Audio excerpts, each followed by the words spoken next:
Recording in progress. Hare Krishna. So, welcome everyone to our Tuesday evening Bhagavad Gita discussion. Thank you for joining. Om Namo Bhagavate Vasudevaya. Om Namo Bhagavate Vasudevaya. Om Namo Bhagavate Vasudevaya. Om Ajnanatimirandhasya Jnananjanashalakaya Chakshurunmilitam Yena Tasmai Shri Gurave Namaha Mukam Karoti Vachalam Pangum Langhayate Girim Yatkripatamaham Vande Shri Guru Dinatarine Paramananda Madhavam Shri Chaitanyeshwaram नमो विष्णुपादाय कृष्णप्रेष्ठाय भूतले श्रीमते भक्तिवेदांत स्वामीति नामिने नमस्ते सरस्वती देवी गौरवाणी प्रचारिणे निर्विशेषा शून्यवादी पाश्चात्य देशतारिणे जय श्री कृष्ण चैतन्य प्रभु नित्यानंद श्री अद्वैत गदाधर शिवास आदि गौर भक्त वृंदा हरे Krishna Krishna Krishna Hare Hare Hare Ram Ram Ram Hare Hare.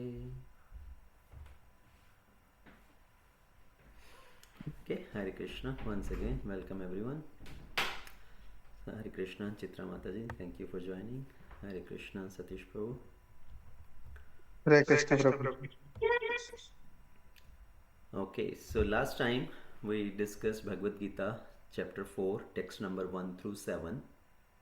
And in the last discussion, we talked about Krishna is speaking to Arjuna that this knowledge, what I am giving to you, is something not new. It's not something I have immediately just now presented to you. This same science has been presented many times earlier. Long back I gave this knowledge to sun god Bivaswan. Bivaswan gave it to Manu. Manu gave it to Ikshvaku.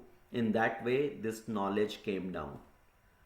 And the qualification to receive this knowledge, what is the qualification?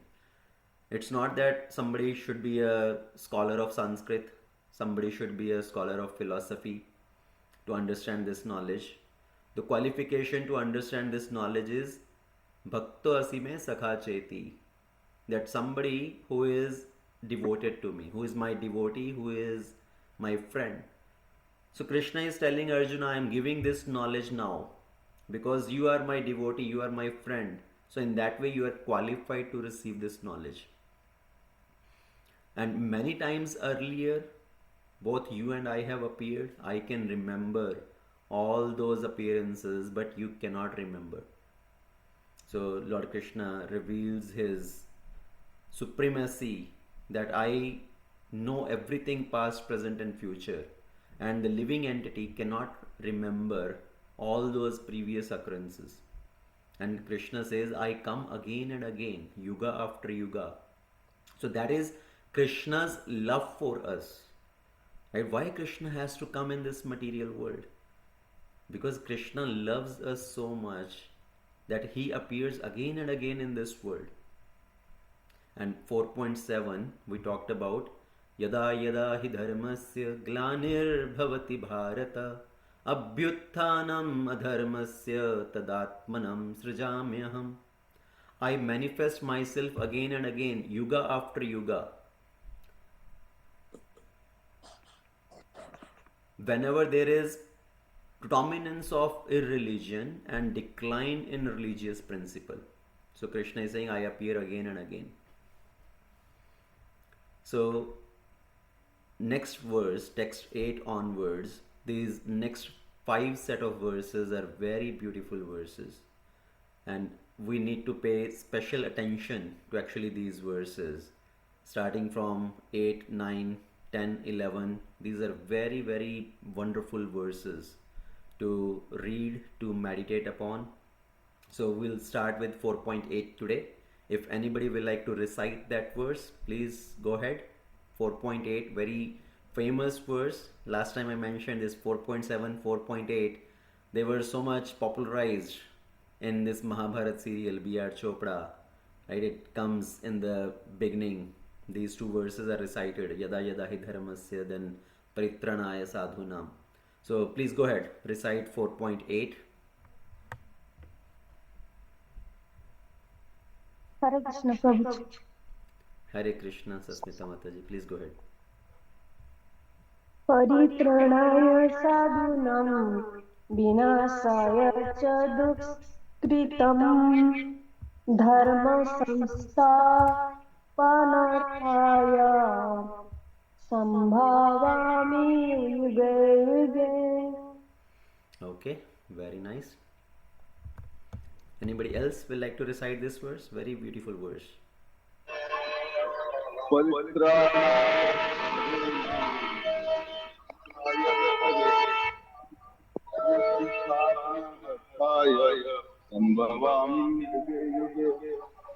Okay, thank you, Vijay Prabhu.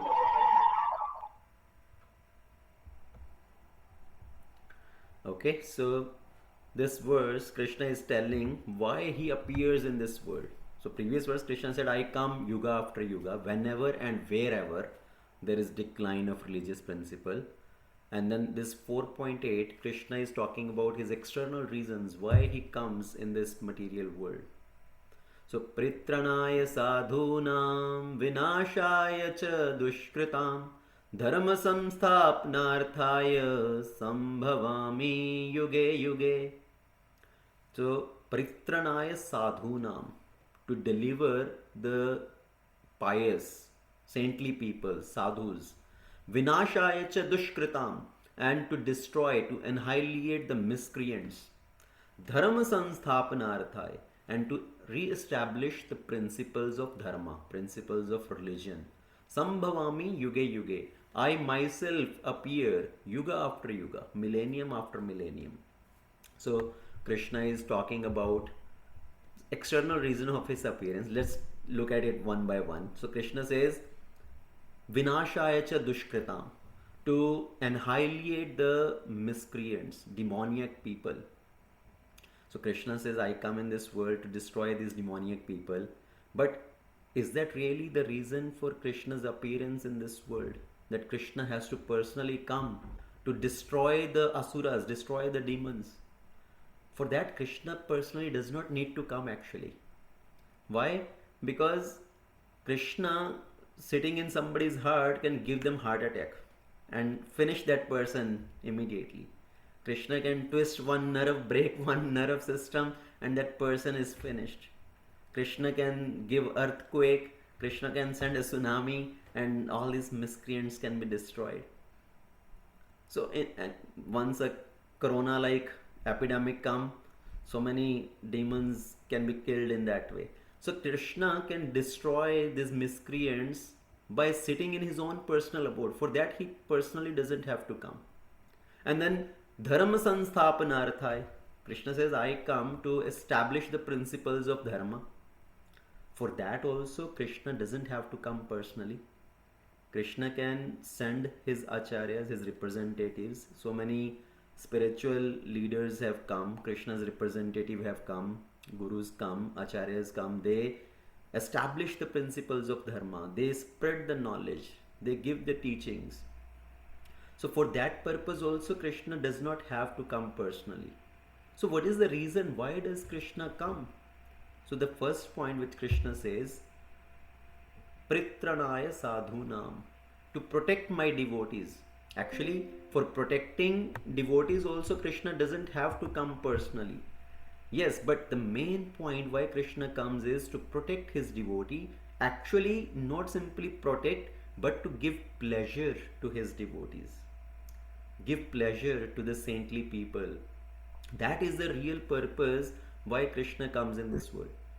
And all other things, destroying the demoniac, establishing the dharma, all those are side activities. Those are the side benefits Krishna achieves by coming.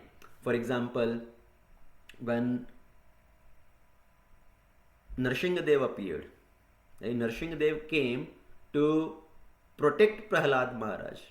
That was the prime cause, prime reason for Lord Narsinghdev's appearance, to give pleasure to his devotee Prahlad Maharaj, to fulfill the words of his devotee.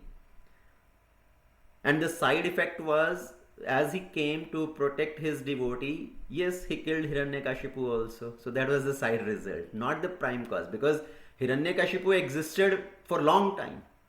Lord did not appear just to kill Hiranyakashipu, but when his devotee was troubled, then Lord appeared. And then same example we say Krishna. Krishna appeared. Krishna did not appear to kill Kamsa, but Krishna came to protect his devotees, Vasudeva, Devaki, and all the residents of Vrindavan. So that was the purpose why Krishna appeared, to protect the devotees, to give pleasure to the devotee. Devaki and Vasudeva, they were troubled so much in the prison house of Kamsa. So Krishna appeared to protect them, and the side benefit was, yes, Krishna killed Kamsa also. So Vinashaya cha dushkritam, that happens as a side activity. Dharma sansthapanarthaya, that happens as a side activity, but the prime purpose is to protect the devotee, to give pleasure to the devotee. And on that same note, actually Srimad Bhagavatam also described what is the real purpose behind Lord's appearance. So there is a beautiful verse which comes in the 10th canto of Srimad Bhagavatam. Here Krishna is, or actually the gopis are singing this verse. So let me just quickly open that one. So it's Canto 10, Chapter 33, text number 36. Anugrahaya bhaktanam manusham dehimastita bhajate tadrishi krida yashrutva tatparo bhavet. Anugrahaya bhaktanam. That is the prime purpose of Krishna's appearance, to give special benediction to the devotees. अपने भक्तों पर अनुग्रह करने के लिए मानुषम देहम आस्थिता, Lord appears in a human-like form. Bhajate tadrishi krida yashrutva tatparo bhavet. So the devotees, when they see the activities, the childhood pastimes, the playful activities of Krishna, the devotees who see that, yashrutva, the people who hear about those activities, they become so much attracted to the Lord. So Krishna come to attract the living entities, the conditioned souls, towards himself. Krishna is attracting, Krishna is telling, please come to my abode. And the living entities are so busy in this material world. So Krishna himself comes, perform his leela. People who see that leela, or later on people like us who are hearing those leelas, we get attracted towards Krishna. So that is the reason why Krishna appears in this material world, to attract the living entity, the conditioned souls, to come back to him. And see, Krishna says, whenever there is rise in irreligion, then I come. When there is decline in religious principle, then I come. Those are all external reasons. When Lord Ramachandra appeared, at that time Ravana had defeated the demigods, he was tormenting the people. So when Lord Ramachandra was in the exile in forest, he was walking through Dandakaranya, and he saw a pile of human bones. And Lord Ramachandra asked the sages who were walking with him, what are these bones? What is this pile of bones? And the sages replied, these Rakshasas, they come, they eat up the rishis. And this pile of bones is just lying here. These are the bones of the sages who were eaten up by the Rakshasas. And Lord Ramachandra, he became so, he showed his transcendental anger. Actually, Lord Ram had tears in his eyes. What is happening in my kingdom here? And he took a vow to get rid of those Rakshasas. And those who are demoniac, those need to be destroyed. Lord Ramachandra did not just kill the Rakshasas. What did he kill? He is showing by his activity to kill the demoniac propensity. See, same way Lord Krishna, when Lord Krishna kills all these different demons in Vrindavan Leela, it's not that it's just some violence activities that, oh, Krishna is killing this demon or that demon. Actually, whenever we hear about Krishna killing a particular demon, it represents a particular anartha in our heart. By hearing those activity of Krishna killing some demon, Lord Ramachandra killing some demon, it is actually killing the asuras within our heart. And whenever Lord Ramachandra killed any demons, he did not destroy the place itself which was occupied by the demonic people. So, for example, when Lord Ramachandra killed Ravana, it's not that he destroyed Lanka, but the purpose is re-establish dharma. Dharma sansthapanartha. So he established Bhivishan as the king of Lanka. When Krishna destroyed all these people in the war of Kurukshetra through the medium of Pandavas, it's not that he is just destroying all these places also. He established Yudhishthir as the king. So purpose is to re-establish dharma. So Lord does not come to kill the miscreants. He does not come simply to establish dharma. The main purpose is to satisfy the devotees. And as I said, the side effect, the byproduct is the demonic people also get destroyed. So because devotee want to behold the Lord, they want to behold the beauty of the Lord, they want to see his activities, or also by hearing his activities, our attraction towards the Lord increases. Once there is a Akbar Birbal story, right? The Akbar once asked Birbal, say in your culture it says the Lord personally come to protect his devotees. Why the Lord have to come personally to protect his devotee?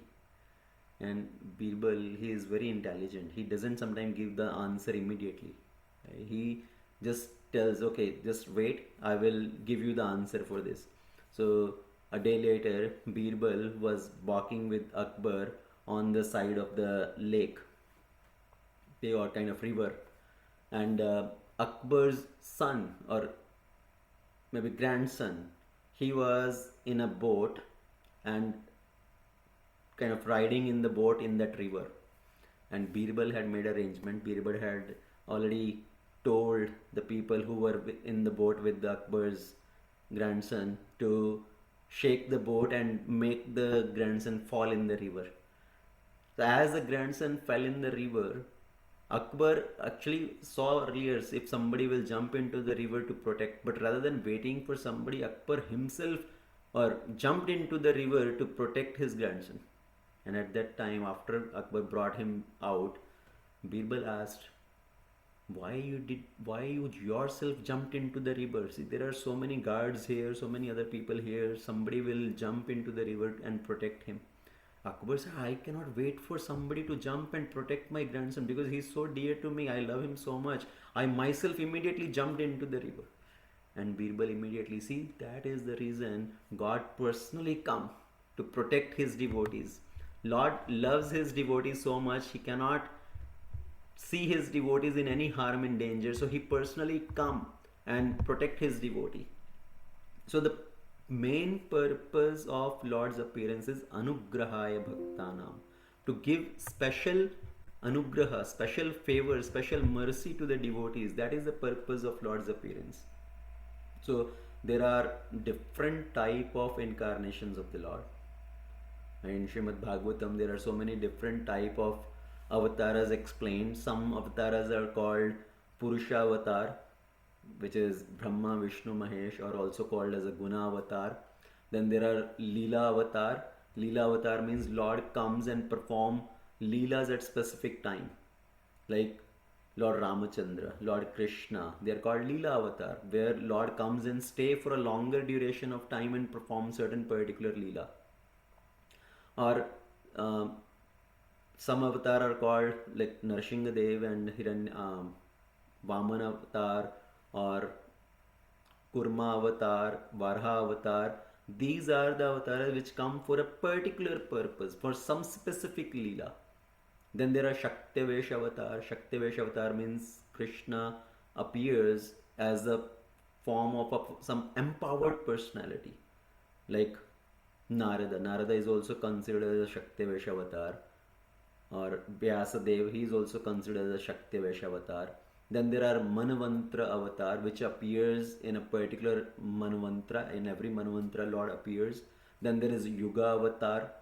Lord appears in every Yuga, and the purpose is to establish the Yuga Dharma.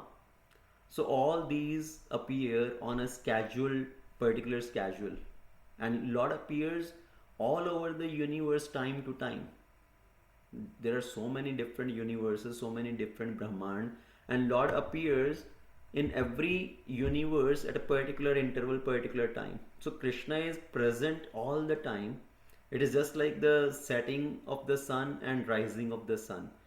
When Krishna appears in a particular universe, it is like the rising of the sun, and then the sun sets. So Krishna makes his disappearance in that particular universe, and he is present in some other universe. So Krishna is present in the material world also, in different universes, all the time, in one universe or the other. So Krishna appears for protecting the devotees and giving special favor to his devotees. Now, in Satya Yuga, if we really see, the demoniac people, they lived on different planet, and Lord appeared and killed them. Like Narsingadev, he appeared and he killed Hiranyakashipu. And in Treta Yuga, the demons lived in different country. Lord appeared and killed them. Lord Ramachandra killing Ravana. So Ravana was living in a different country altogether, right? Lanka. And then in Dwapar Yuga, the demoniac people were living in the same country, maybe in different cities. Lord appeared and killed. So Krishna went from Vrindavan to Mathura to kill Kamsa. But in Kali Yuga, what is the situation? The demon is living in same body. In every human being, there are some demoniac propensities also. So Lord does not kill in Kali Yuga, but he kills the demoniac propensities. Like Chaitanya Mahaprabhu, the Yuga avatar for Kali Yuga, to establish the Kali Yuga Yuga Dharma. So Chaitanya Mahaprabhu kills the demoniac propensity. He does not take up Sudarshan Chakra and start killing everybody. He kills the demoniac propensity by the chanting of the holy name. So Chaitanya Mahaprabhu came to establish Yuga Dharma, Sankirtan movement, chanting of the holy name. Hare Krishna, Krishna Krishna, Hare Hare, Hare Ram, Rama Rama, Hare Hare. So in that way, Lord appears Yuga after Yuga to establish Dharma, to fulfill various tasks, various purpose. Now, text number 9, chapter 4, text number 9. It's very, very important. You know why? Because this tells the secret.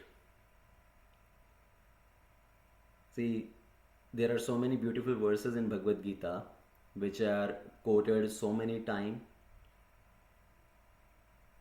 If I ask you what is the most important verse of Bhagavad Gita or most quoted verse of Bhagavad Gita, what will be your answer? Actually, Prabhupada once asked his followers, his disciples, in a conversation, okay, tell me what is the most important verse of Bhagavad Gita. So please tell me what is you think is the most important verse of Bhagavad Gita. Hare Krishna Prabhuji. Hare Krishna Mataji. Prabhuji, Sarva Dharman Parityajya. Okay, Sarva Dharman Parityajya, 1865. So Yada Sarva yada dharmasya. Yada Yada Hi Dharmasya. Okay. Anybody else?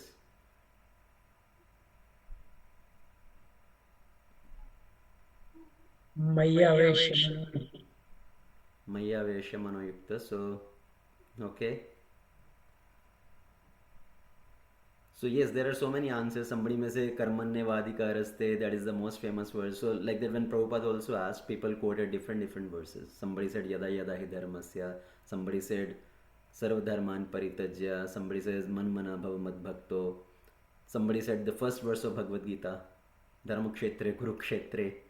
So people quoted many verses. Prabhupada said, yes, these verses are all very important verses, but the most important verse from Prabhupada's point of view is chapter 4, text number 9. We generally say, yes, Sarvadharman Paritajya or Manmana Bhava. That is kind of as a conclusion of Bhagavad Gita. But Prabhupada says 4.9 is the most important verse. And if we see in so many different purports, Prabhupada quotes 4.9. Prabhupada, if you have to do an overall summary, which is the most quoted verse by Srila Prabhupada, 4.9 is the most quoted verse by Srila Prabhupada. And why is that? Why that verse is considered as the most important verse? Because that is giving us the secret of gaining the success of life after giving up this body to attain to the ultimate goal of life. So if we want to attain the ultimate goal of life, to go back to Krishna, to not enter into the womb of another mother, what is the secret for that? So that is 4.9. Let's recite that.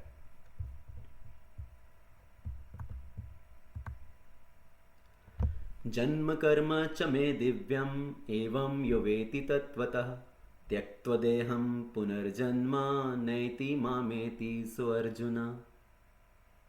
Anybody would like to recite? जन्म कर्म च मे दिव्यम् एवं यो वेत्ति तत्त्वम् त्यक्त्वा देहं पुनर्जन्म नैति मामेति सोऽर्जुन. Okay, Hare Krishna. Thank you. Anybody else? I can recite it. Yes, Mother. Please go ahead. जन्म कर्म च मे दिव्यम् यो वेत्ति तत्त्वतः त्यक्त्वा देहं पुनर्जन्म नेति मामेति सोऽर्जुन. Okay, Hare Krishna. Thank you. Any Prabhus? Prabhuji, I can recite. Yes, Prabhu, please go ahead. Janma karma chavidyavam evam yo viti tatvata taktya devam punarjanma naitimam iti so Arjuna. Okay, very good. Thank you, Rahul Prabhu.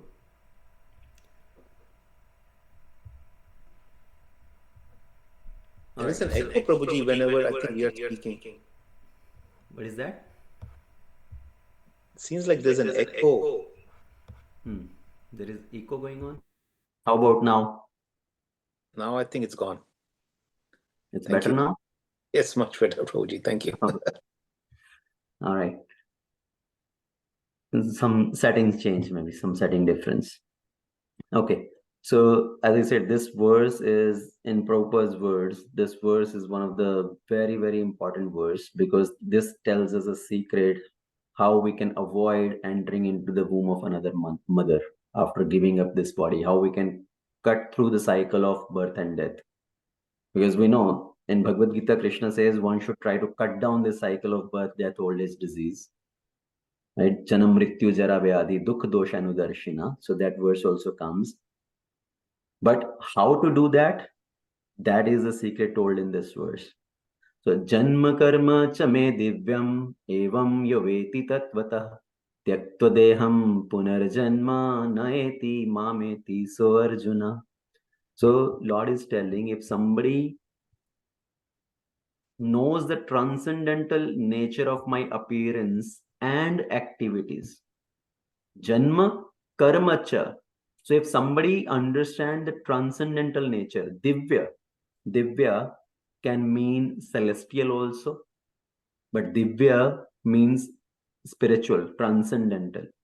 So here in this verse, divya doesn't mean simply celestial. Celestial could mean something related to demigod also. So, but here Krishna says, Janma karma cha me divyam. If somebody understands the transcendental nature of my appearance and activities, in truth, by tattva, yo veti tatvatah. तो जो कोई मेरे जन्म को और मेरे कर्म को तत्व से जानता है, त्यक्त्वा देहम पुनर्जन्म नायति. After giving up this body, he does not take birth again. Mameti so Arjuna. because he attains to my eternal abode. So that is the secret here. So if we want to cut down this cycle of birth and death, we need to understand the nature of Krishna's appearance and activities in reality, in truth. Because it's very easy to say, oh yeah, we know Krishna. Right? You speak about Krishna and many people claim, yes, we have been hearing about Krishna from childhood. हम तो कृष्णा के बारे में सुनते सुनते बड़े हुए हैं. We know about Krishna. Krishna is Yadava. He lived in Vrindavan, then he went to Mathura, then he went to Dwarika. He had 16,108 wives. He performed many childhood activities. He used to steal butter. He danced with the gopis. He lifted Govardhan. So people may know about Krishna, some of the activities of Krishna, but they may still not understand the depth of Krishna's activities and Krishna's nature. Because still people, even though people have heard about all these activities, still they have so many doubts about Krishna's activities. Why Krishna did like this? Or why Krishna stole butter from others' houses? Why Krishna stole the clothes of gopis? Or why Krishna danced with other women like that? So people ask so many questions also. And we have to understand Krishna's appearance is transcendental. His activities are also transcendental. The materialistic idea, why does God exist? The purpose of God's existence. So materialistic idea is God exists to make arrangement for our pleasures here. God's job is to make arrangement for our pleasure here in this world and restore dharma so that we can live here happily, we can live here peacefully. So that is God's purpose of existence, his job. And I need to perform my pastime here. God need to stay there. Okay, so I am here. This is my pastime ground, and Krishna lives there in his world. That is his playground. So let Krishna live there, but let him make arrangement for my enjoyment in this material world. So if everything here is nice, everything going nicely, peacefully, then people don't even think about God. They don't even need God. So that is the materialistic idea of God's existence. But we have to go beyond that. What is the purpose of Krishna's managing this material world or creating this material world? So sometime, as Krishna is saying, that I have appeared many times before, and I have appeared now, and I'm giving you this message of Bhagavad Gita. So sometimes people may say, I do not believe in the previous life, as I do not remember anything. But if you ask somebody, okay, can you tell me how you looked like or any activity you did when you were 2-3 years old or when you were 2-3 months old? Now, of course, we may look at some previous memories in terms of photos or videos, something like that. But in general, so people 2-3 year old when they were 2-3 month old when they were, will not remember anything. Our parents may tell us, oh, when you were 2-3 years old, you did like this, or you used to behave like this, or you acted like this, you danced like this. So parents may remember our activities when we were that small, but we ourselves may not remember. So they have memories of those previous moments. Same way, we had previous lives also, and there is an authority who has memory of those times also, and that authority is Krishna. Right? Krishna says, I remember past, present, and future of all the living entities. Krishna is telling Arjuna also now, just few verses back, I can remember everything you cannot remember. So we cannot remember. Just because we cannot remember, we cannot claim, oh, there is no past life, there is no reincarnation. So Krishna appeared as baby, and when he appeared as baby, he was decorated with garments, he was decorated with ornaments, he had long hairs, he was holding his Shankh Chakra Gada Padam in his hands. So Krishna appeared like not an ordinary child. He appeared like a extraordinary, Adbhut Balak. So that's what Bhagavatam verse refers to, Adbhut Balak. That Krishna appeared like some extraordinary personality. There is a difference in Krishna's appearance and appearance of an ordinary child. Normal child appears drenched in blood. They have no cloth on their body. Krishna appeared with all the clothes, jewelry, crown on the head, everything. Normal child cannot speak. All they do is just cry.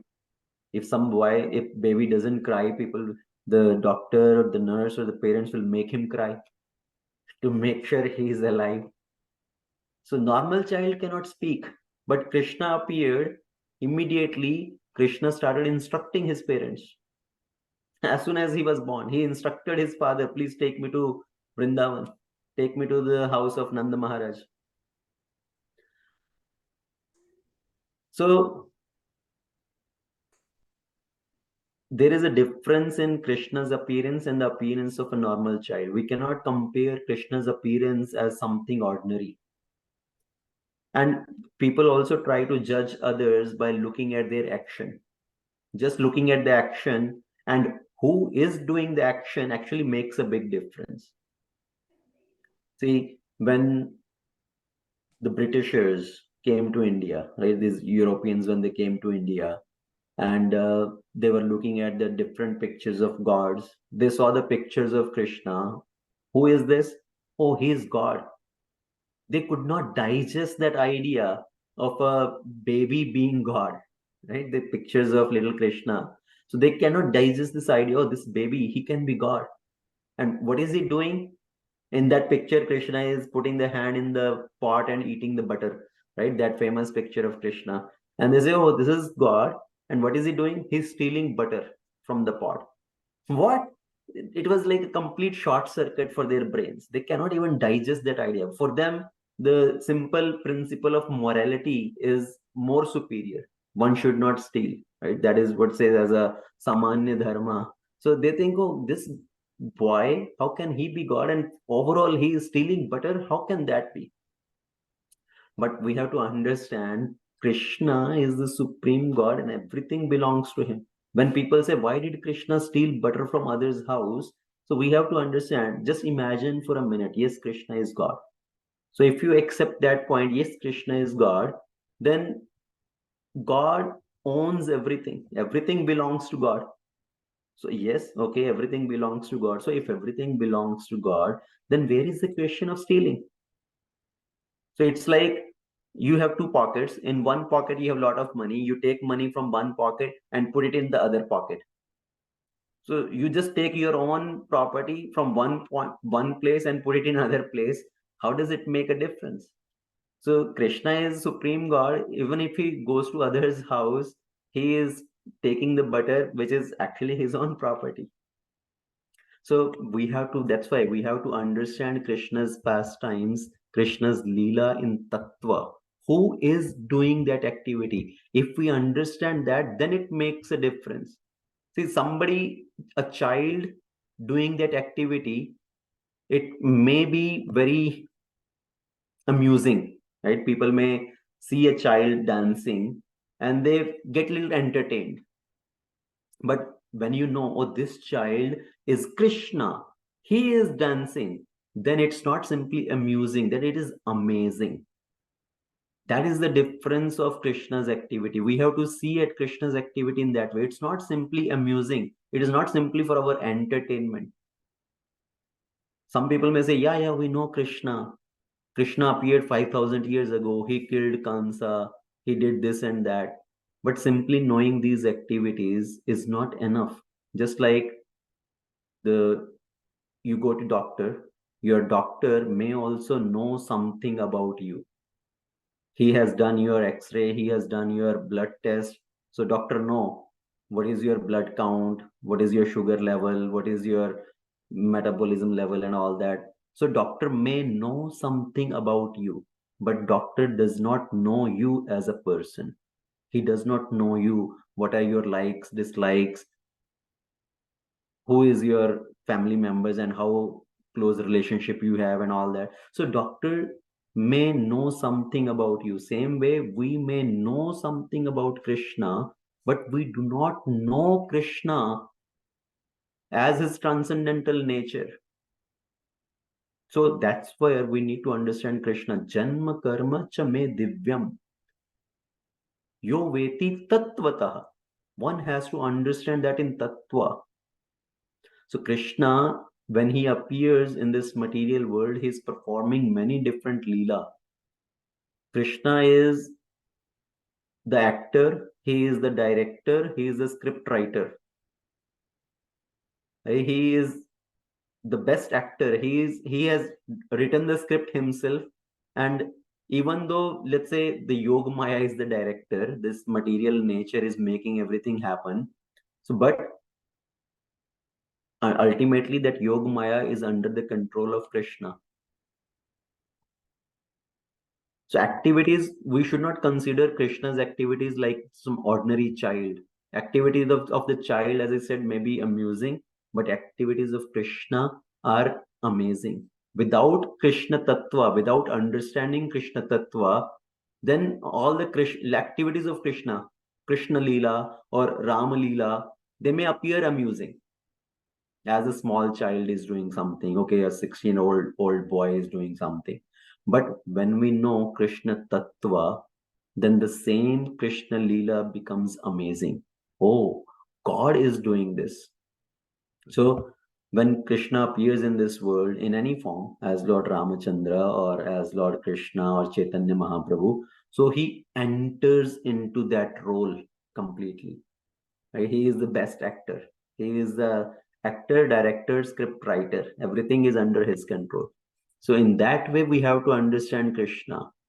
And then one can cut down the cycle of birth, death. One is guaranteed to attain to Krishna after giving up this life. Okay, now let's move to 4.10. The connection between that, between 4.9 and 4.10. So connection is, first of all, let's say if we understand Krishna in Tattva, then what are the obstacles in understanding Krishna? Right? That is the benefit of understanding Krishna in Tattva. Janma karma cho me divyam. If somebody understand that, he will not enter into another mother's womb. So if that great benefit is there in understanding Krishna, then what are the obstacles in understanding Krishna in truth? So what are the obstacles? The next verse Krishna describes, okay, why people cannot understand me or accept me. 4.10. Bhitarag bhaya krodha manmaya mamupashritah bahavo jnana tapasa puta madbhagvatah. So what are the obstacles which stop us from understanding Krishna in reality? Bhit rag bhaya krodha. Because we are so much into attachment, fear, and anger. But if somebody becomes freed from these, so being freed from attachment, fear, and anger, bhitaraga bhaya krodha, man maya mamupashrita, being fully absorbed in me and taking refuge in me. Bahavo jnana tapasa, many persons in past have become purified by knowledge of me. And putah mad bhavagatah, and they have become purified, they have attained transcendental love for me and attained me. So if somebody becomes free from attachment, fear, and anger, and they absorb themselves fully in Krishna, take shelter of Krishna, then people can attain that transcendental love for Krishna. So to understand Krishna in truth, what we need to do?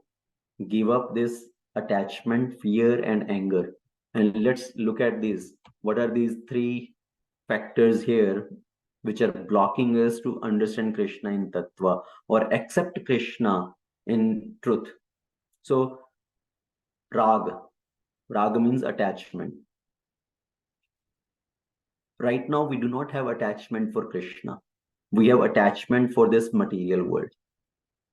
Why? You ask anybody. Even now, if Vishnu Dutas come in front of you and tell, let's take you to Vaikuntha, what will say? Will we become ready immediately? Yes, yes, please take me. I will say, no, no, no, still I have more time to stay here in this world. Give me some more time. I will come, but right now, just let me stay here. Give me a little more time. Let me settle down some other things. Let me settle my family. Let me finish this task or that task. So reality is we have attachment in this material world. We think this material world is so nice place. There are so many things to enjoy in this world. As Jugal was mentioning as a joke, when we say Char Dham Yatra, actually in Western world, Char Dham Yatra is people want to go to Disney World, Vegas, Niagara Fall, New York, Statue of Liberty. These are the Char Dham Yatra here. People think, oh, I need to go so many different places still. I have so many places to visit, so many things to see in this material world. Ultimately, we are so much attached to this world. We think this world is a nice place. Let me first enjoy here. And even if there is some misery, we think, oh, that's okay. That's part of life, right? This is how life goes. Kabhi khushi, kabhi gum. So that is how the life goes on, even though some misery is there. But yes, somewhere I have some happiness also. So only thing we care for God is, as I said, let God make arrangement for me to stay happy in this world. Let God maintain this world so I can stay happy here. I can perform my Leela here. Let God perform his Leela there. And we ask from God, as Prabhupada write in many purpose, people go to church and what do they ask? Give me my daily bread. Oh, please make arrangement for my maintenance, my sustenance. So we have love for bread, not for God. So when we are asking God something, it means we have love for that object. We do not have love for God. So that is our attachment in this world. The next thing Krishna says, Bhita Rag Bhaya. Bhaya means fear. Now, what kind of fear people have in accepting Krishna in truth? The general concept in this world is, yes, people want to attain mukti, they want to get moksha, nirvana, so many different words used here for liberation kind of thing. So people want to get liberation, but what is their understanding of liberation? They think liberation means merging into some impersonal Brahmajyoti, merging into some light. That is the understanding of liberation. And by merging in liberation, what are they really trying to do is that we want to give up our individuality. We want to give up this body, this form itself. And if you tell somebody, no, no, no, liberation does not mean merging into the impersonal Brahman. Actually, the real liberation is you can go to the Dham of Krishna, the planet of Krishna, Goloka Dham, Vaikuntha Dham. There also you have a spiritual form, and you will be association of Krishna. You will be serving Krishna there in a spiritual form.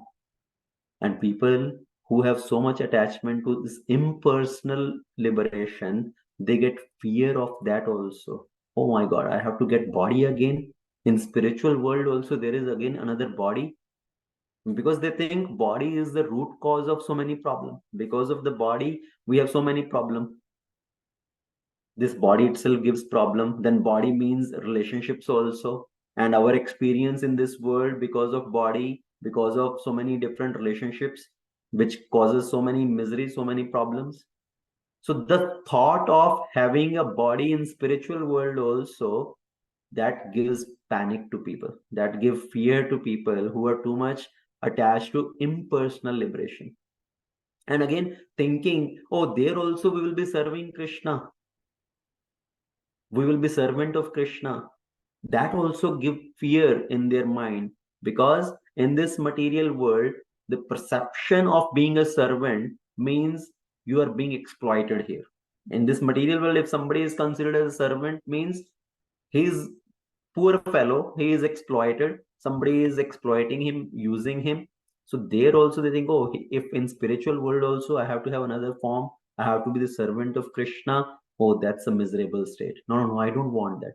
I want my individuality, I want my independence. So that is the fear, to accept Krishna in truth, that yes, Krishna is a person, Krishna has a form, he has his eternal form in the spiritual world, and people are not ready to accept that point. They do not understand that in spiritual world, being servant of Krishna means Krishna has equal reciprocation. Like here also, Krishna showed so much reciprocation, which will come in the next verse also, by the way. That's the next verse coming up with Krishna says, I am reciprocating with everybody as per they approach me. So Krishna actually in spiritual world and even in material world, whenever Krishna appears, he has equal reciprocation. Krishna became the chariot driver of Arjuna. Why? Out of love for his devotee. See, as a chariot driver, what kind of things Krishna have to do? At the end of the day, after Arjuna is done fighting, Arjuna will go to his shiva, his tent, and there will be so many physicians, doctors who are treating Arjuna because he has got some wounds throughout the day fighting, some arrows pierced in his body. So they will come treat him. Some people will come massage Arjuna. He will go and take rest, sleep. But for Krishna, he massages the horses.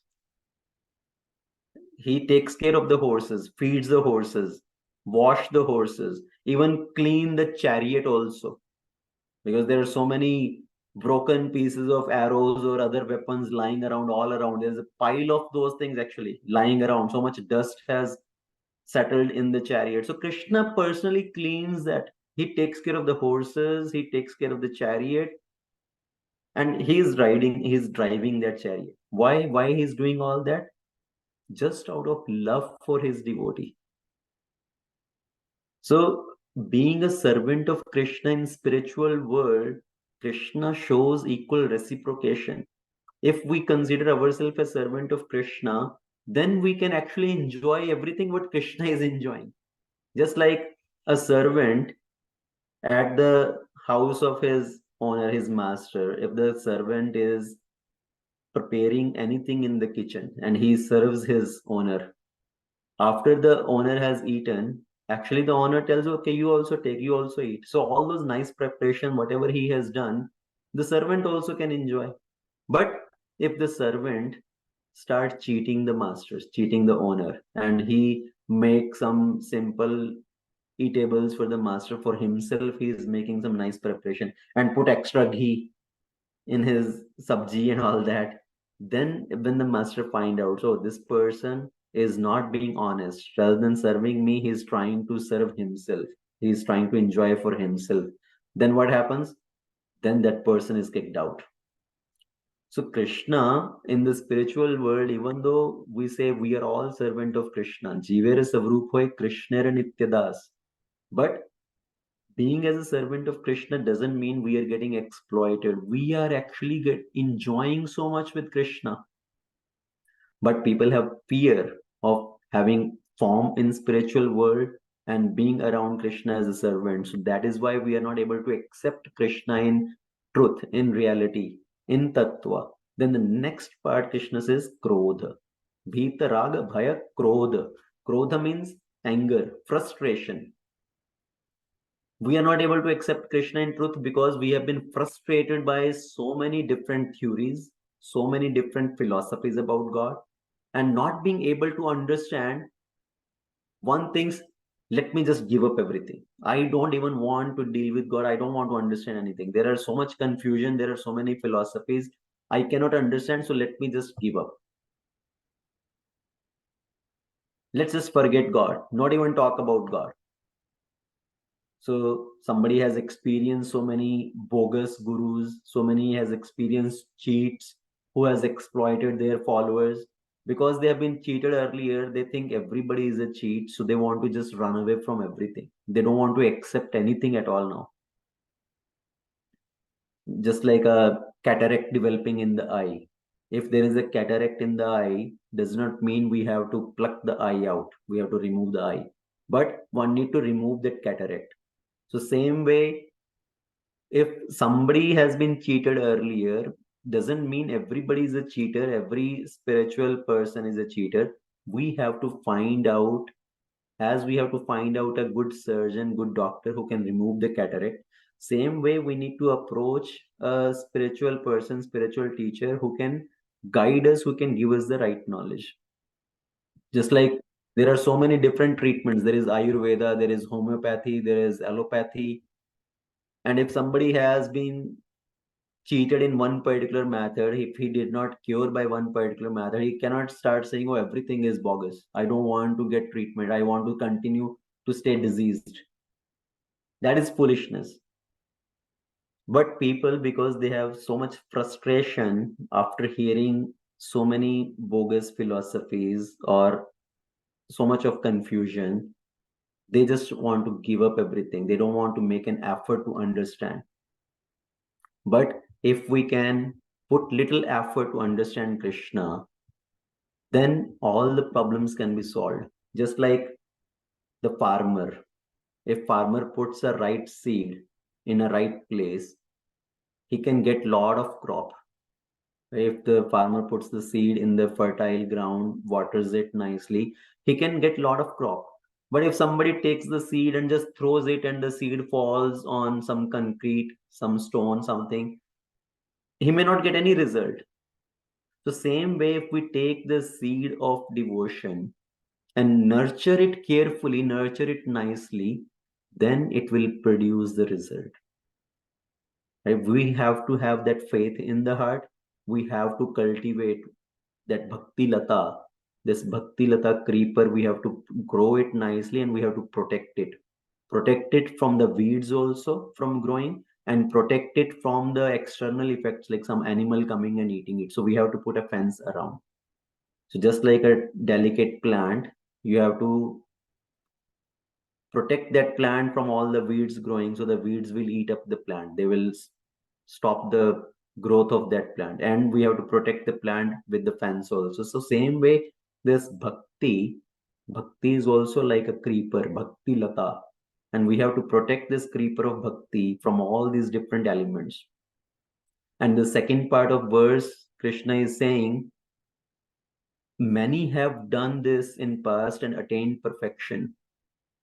So Krishna is giving assurance. It is not the first time, as he started in this chapter 4.1. Krishna is saying, this is not the first time I am giving you this knowledge.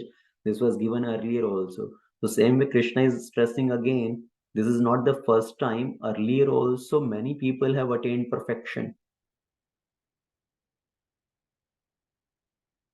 Just like if you go to a surgeon, you need a surgery done, and the surgeon says, oh, it's my honor to do this first surgery. You are my first patient, first client. And you will be very scared. You will think, oh, thank you. I will go find somebody else. I don't want that honor. But Krishna saying, this is not the first time here.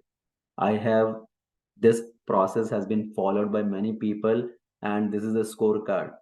See, the result card is here. So many people earlier have attained perfection. So if somebody understands Krishna in Tattva, Janma Karma Chame Divyam, they can attain to Krishna's transcendental abode. For understanding Krishna in Tattva, what we have to do?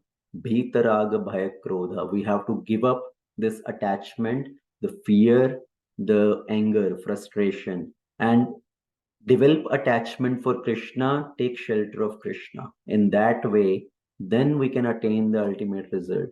And then text 4.11, which is Krishna says, I reciprocate with them how they approach me. That we will discuss in the next time. Again, very, very important verse. Very important verse to understand that concept. Ye yathamam prapadyante, tam tathay bhajamyaham. So I don't want to rush through this, and we will discuss that more in detail maybe next time. So here, I will stop it here for today. Srimad Bhagavad Gita Ki Jai, Srila Prabhupada Ki Jai. Ananta Koti Vaishnav Vrinda Ki Jai. And we'll take few minutes for discussion. Any questions, any comments, any points anybody would like to discuss? So please share anything.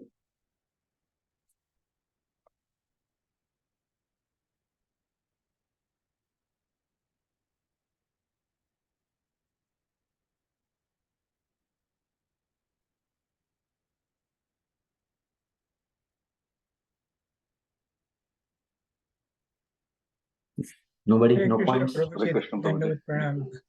One of the things, the Divya and Tattvata is a very hard thing to get through your head, right? Hmm. We kind of say that, yeah, we know, but really we are not convinced so much as such. Yes. That's where our problem starts. Hare Krishna. Yeah, that is the point, right? To understand Krishna and having that complete faith in Krishna, not keeping any doubt about Krishna's Leela, Krishna's activity. So we may say, yes, yes, I have faith in Krishna, but if still we have doubt about Krishna's particular activity, or why Krishna did this, it means we have not accepted Krishna in truth, in Tattva yet. Right? The same point. Why Krishna stole the clothes of gopis? Why Krishna did Rasila dance? Why Lord Ramachandra killed Vali hiding behind a tree? Why Lord Ramachandra did Agni Pariksha for Sita? Why did Lord Ramachandra exiled Sita? If still have doubt about those leelas, it means we have not accepted. We have not understood the tattva. We have not accepted in tattva. So we have to have that faith. We have to understand these leelas in its reality, in its the crux of these leelas. That's why when we speak about these pastimes, it's not about just telling the story, but trying to understand the inner meaning of these pastimes.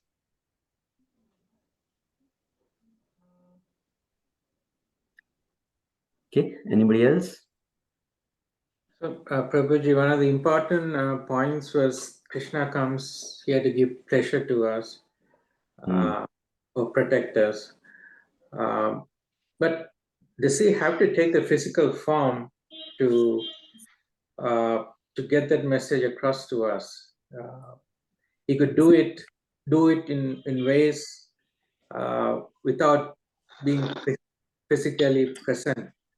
So yes, he can do. He can protect the devotees. He can destroy the demoniac. He can establish dharma without being physically present. But we get attraction when we see somebody doing particular activity, right? When you see your child doing some particular activity, then you have so much attraction towards him. Then you want to play with him and you want to also do activity with him. So when we see Krishna doing certain activity, or when we hear about Krishna's activity, then we develop that attraction towards Krishna. So purpose of Krishna's appearance is not also protection also, but main purpose is to give pleasure to his devotee, to attract us. And that attraction can happen only after hearing about him, after seeing him doing something.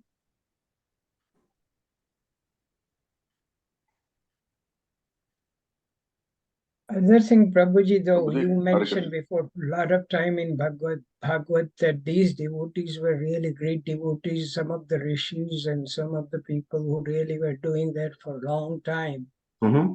They had the luck to go to Vrindavan.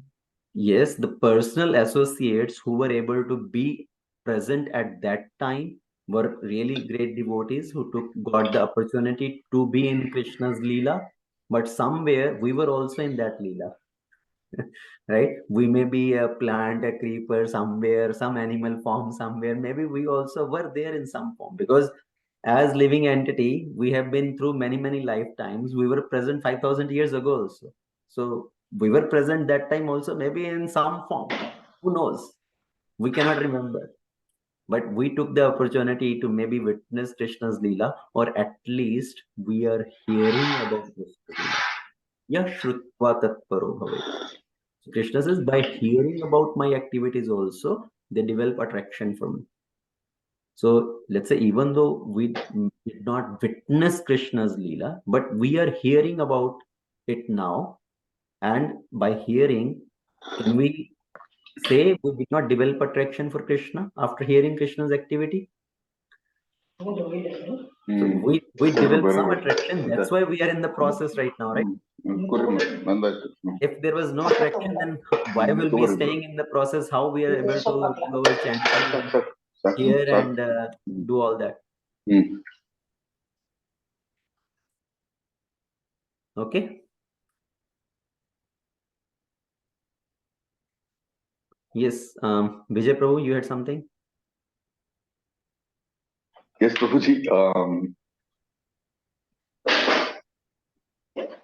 Suppose we assume that we were fallen from the spiritual world, even with little amount of whatever understanding, we would never have. I mean, any ordinary individual would not have thought of offending Krishna in that sense. So why the fall? One, why the fall? Second is because we all know that this nobody would like to get himself into a miserable position, knowing this. Second is it so difficult to go back? It's not. It's not difficult to go back. And third, but and how do we know that we are really progressing towards that going back? Do we have any? So first of all, third, yes, I got all your points, all your questions. So your first question, the understanding about that fall down from the spiritual world. So this question is also like an eternal question. This question keep coming, right? Did we really were with Krishna? Did we really fall back from the spiritual world? So the point is, let's say even if we don't have to focus on at what point did we fall down from the spiritual world. Just like there is a fire at home, you don't have to find out the cause of that fire. The first thing is you want to put off the fire, right? At that time you do not want to do any analysis, or let me first find out at what point this fire erupted. How did this fire happen? Right now our job is, let me get out of this place, or let me put off the fire. So same way right now we have to understand, yes, we are in this material world which is like a blazing fire, and my duty right now is to get out of this material world, go back to Krishna. Going back to Krishna is easy. Surrendering to Krishna is easy. Prabhupada said, you can do it. It takes, somebody asked this question to Prabhupada, how long does it take? And Prabhupada said, 1 moment. All it takes is 1 moment. And that's how we have to be eager to surrender to Krishna. And the process of surrender is the 6-fold process of surrender. Anukulasya sankalpa pratikulasya varjanam. If somebody can understand that process, anukulasya sankalpa, doing the things which are favorable towards Krishna, which Krishna likes. So if we take a pledge, I will do only those things which Krishna likes, which are favorable for me to move towards Krishna. I will only do those activities. Pratikulasya varjanam. And I will not do any activity which is pratikul for moving towards Krishna, which is not favorable for moving towards Krishna. I will not do those activities. I will not do those activities which does not please Krishna. So if somebody follow those principles, doing the things which Krishna likes, not doing the things which Krishna does not like, that is surrender. Right? And then the next phases are anukulasya sankalpa, pratikulasya varjanam, rakshashyati iti vishwaso, gopitve varnam tatha. Having the faith, yes, Krishna will protect me. And only Krishna can protect me. not having the shelter of many other things also, just one pointed shelter. Yes, Krishna will protect me. He is my shelter. So that is the process of Sharanagati. And we can go in much more detail. I don't want to go into too many details. So all your questions, we don't have to trace back how and when we fell down from the spiritual world. Right now, yes, we have fallen, and our focus should be to go back. How to go back? Engage in Krishna consciousness. Process given to us is very simple. Chant the holy name. Chant your prescribed rounds on a regular basis. Like to come out of a disease, you have to take the medicine, prescribed medicine, on a timely manner. If doctor says take morning, afternoon, evening, you have to take morning, afternoon, evening. You cannot put your own brain then. Okay, I will take morning, I will skip afternoon, then I will take night, then again I will skip morning, I will take afternoon, I will skip night, I will take next time. So you cannot just use your own. Doctor says take with water or take with milk, you have to take like that only. So we have to take the medicine as prescribed at the regular intervals. So same way the medicine given to us is chant the holy name, chant 16 rounds of holy name, follow 4 regulative principle. And if we follow that, yes, we can go back to Krishna in this lifetime.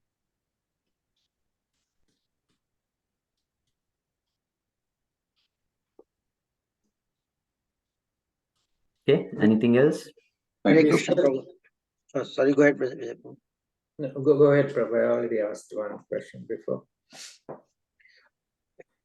Prabhu, not most of a question, but just kind of contemplating this entire conversation and the lecture before. Uh, it seems like even though Krishna says that Sarvadharmana Parityajya Mamekam Sharanam, it seems like, yes, leave everything, come to me. It sounds very simple. But because of this, the conditioning and the Vivek Buddhi, Tark Buddhi, it happens that we make one step towards Krishna, but don't let the back foot out. And we always keep that debating there. What if I take my back foot away? What will happen there? And So, all that knowledge, gyan, really stops us moving forward or taking that back foot away. I mean, maybe just my thoughts, Prabhu, but that gyan is good to understand, but at some point you have to take that thing. If we see some examples also, or the example that I was kind of thinking of, all those highly knowledgeable, elevated gyanis or the rishis, or even for that matter, sapta rishis who have been in the material world for ages and centuries or way more than that. We don't see those examples really going back to Godhead, but at some examples that we see, maybe very simple people like Meera or Srila Prabhupada, those examples which we see in a very recent history have made it through with the people giving as witnesses. Now, those people have made it through, even though the Gyan has been their path, but at certain point they let them take that back foot away and surrendered fully. Again, the point is we have to understand what was their goal. If somebody, even though they are gyanis, rishis, if their goal is impersonal liberation, right? If they are not attached to the personal form of the Lord, but to the impersonal Brahman, impersonal aspect, that is the stumbling block. So looking at the example of all these great rishis also, we can understand if they are focusing on the Paramatma aspect, but not on the personal form, Bhagwan aspect of the Lord, they cannot attain Krishna. Even though they go to the Brahma Jyoti, they will stay there for some time, again come back. We will discuss this more in the next session about this particular point, as Krishna says, Ye yathamam prapadyante. So I think we'll discuss this point more on that. Now, your earlier point, which you started with, that even though, yes, we understand this knowledge, but somehow we are not able to, we take one step, but we are not able to lift the second foot up, right?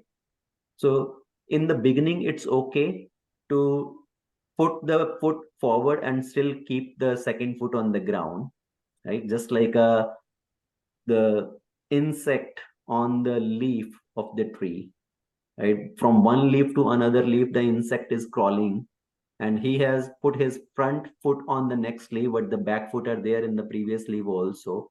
But then eventually, after his next feet or the first feet has gone to the next leaf, he has to give up the previous leaf to move on to the next leaf. If he keep his feet on the previous leaf also, he will be stuck there. He cannot move forward. So in the beginning, yes, we have our conditionings. We are trying to deal with our conditioning. We take to the process of Krishna consciousness. We stay with our previous habits also. But eventually we have to give up those previous habits and move forward. We cannot stay stagnant at one point. If you stay stagnant, then the stagnant water just stinks. Yeah, that's right, bro. That's progress, yeah. But not the achieving the goal needs the full dandavat. Yes. Yeah. So we have to keep moving forward. So Prabhupada, basically, when Prabhupada gave this process of Krishna consciousness, he told them, okay, whatever activities you are doing, okay, just add Krishna in your life, right? Start chanting the holy name. And once they took to this process, Prabhupada did not introduce any other rules and regulations yet. They just started chanting, and later on themselves, after chanting, when little purification in the heart came, they themselves approached Prabhupada, Swamiji, do we need to follow any rules also? And Prabhupada said, yes, of course. Are you sure you want to know those rules? And then Prabhupada introduced those rules also. No intoxication, including tea, coffee, no meat eating, including onion, garlic, no illicit relation, no gambling. So people who were given these rules earlier in the Western world, these 4 activities were like their pillars of life, right? They were doing these activities unrestrictedly. So even after they took to the process of chanting, with that purification of heart, they were able to give up those sinful activities also. So all we need to do is add Krishna in life, and then Krishna will take care of everything, right? Krishna will inspire us to give up the previous habits also. Thing is, we have to have that faith in Krishna. We need to have faith in the devotees, faith in our teaching process, from where we are getting that instruction, getting that knowledge. Because without faith, nothing can happen. And with faith, you can shake off the mountains also. That's right, bro. You know this verse or this particular chopai from Ramayana very well. I quoted that a few days back. Jane bina na hoy pratiti, bin pratiti na hoy priti, and priti bina hai khagpati, bhakti na dridai, Jimmy pani ke chikanai, something like that. That chopai is there. It's there. Without knowing, we cannot have faith, and without faith, there cannot be consistency, dridata in bhakti. If we do not have faith in the Lord, our devotion is very shaky. Just like the greasiness with water, for how long it will stay. And if you try to make greasiness with water, it will be momentarily only. Water will evaporate. There is no greasiness with water. So same way, our progress in bhakti is not possible without having that faith. Yeah, simplicity is very important element in there. Till we have this tark going on, always the progress limits. And if doubts come, better is to ask those doubts rather than keeping into your mind, because these doubts are like demon who will hijack our consciousness, who will kidnap our consciousness, right? If the doubts stay in our mind, at some point of time, they will lead us to having some faithlessness, or some other bigger doubts will develop because of those. So it's better to ask questions. That's why we stress on, if you have any questions, any doubts, do not keep in your mind.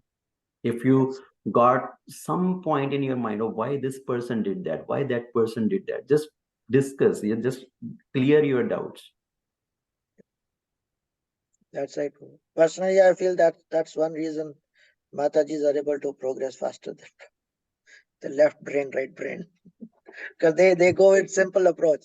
Given instructions, let's keep going. That's what I sometimes thinks that left brain, right brain. Yeah. Less tark buddhi is more simplicity. Yeah. Thank you, Prabhu. Okay, thank you very much. I think we'll end it here. If still somebody has any question, we'll continue in the session. Skanda Prabhu. Right. Okay. Thank you very much. Srila Prabhupada Ki Jai. Nanda Koti Vaishnava Vrinda Ki Jai. Jai. Hare Krishna. Hare Krishna. Thank you, Prabhu. Hare Krishna.